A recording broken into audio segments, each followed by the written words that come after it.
Hi, Denise Gwen, reading aloud for you from my novel, The Greasy Spoon, Chapter 21. Nick pushes himself up to a sitting position and groans.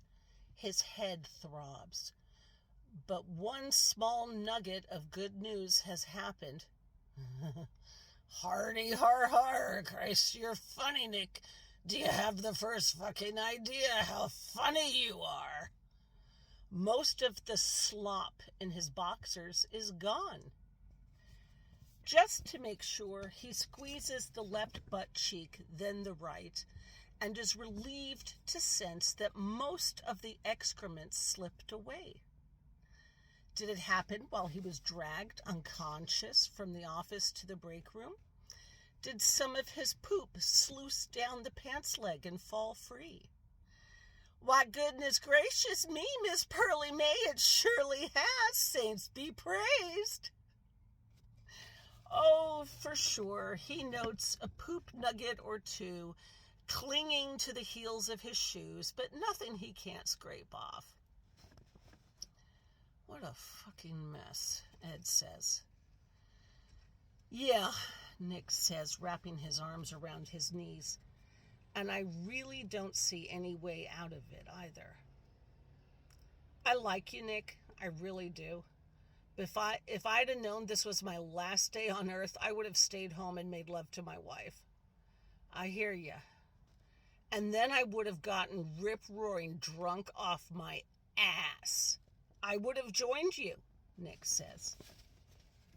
A slender, young Latina approaches them. Ed looks up and nods at her, and she stops. Nick smiles at her. She smiles back and steps closer. She's got a sweet face. She's really very pretty. She sure as hell doesn't belong in this hellhole. Good evening, senorita, Nick says. Buenos dias, she says. The men, she nods towards the door, told me to bring them to you when you awake.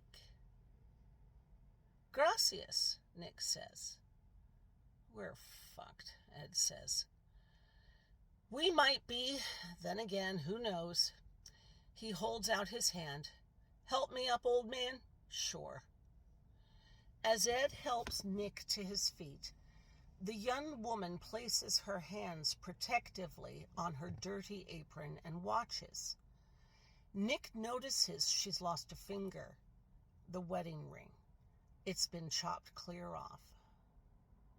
She notices him looking, blushes, and tucks her hands into the apron pocket. If you'd been born in this country instead of South America, you'd have a chance at a good life. Instead, you're here. She waits silently until Nick stands up and dusts himself off and shakes a little more poop free of his pants legs and watches it land. A sludgy little bit of schmutz on the concrete floor, then turns and leads them toward the door. As they walk out of the room, a middle-aged Latina speaks to the young woman in rapid Spanish, and the young woman talks to her over her shoulder while still walking. Nick catches the middle-aged woman's eye as he follows the girl, and she gazes at him hard, her face an expressionless mask. Her dead eyes stare straight through him, seeing nothing.